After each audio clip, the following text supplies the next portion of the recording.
So I just took this cooker out, but I'm using these now. A lot. Pin terminal connectors.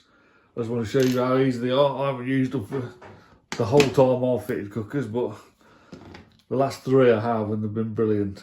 So you just get your automatic cutters. I haven't got to fit this on, this one's the broken one. I'm just going to show you. So pull off a bit, fit your clamp, your pin. This is 6mm. You're going to need 2 6s and 1 2.5. You get these crimps. I've had these for years. SWA, brilliant.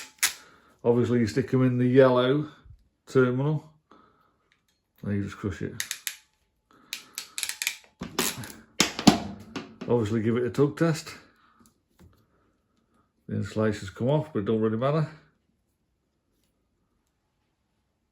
It's really just an ID. Right, I'll show you the other side now.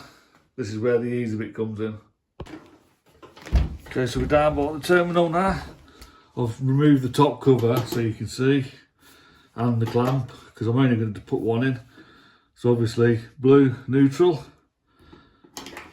Undo the screw till it's out, and it just slots in lovely.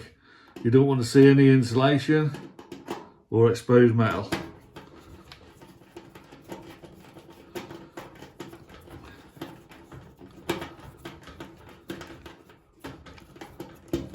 Tighten it down till it's tight, tug test it. So you want to make sure this grey is inside the terminal block and there's no insulation showing, and tug test it, make sure it's all safe. 2.5mm squared crimp for the earth, with earth sleeving obviously. I'll just show you some earth sleeving.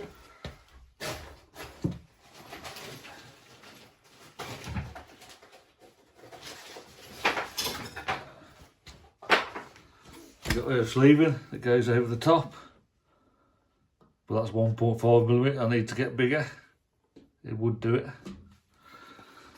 And that's it really. Easy. It's the easy way to do it. I've not been using them for years. I wish I had.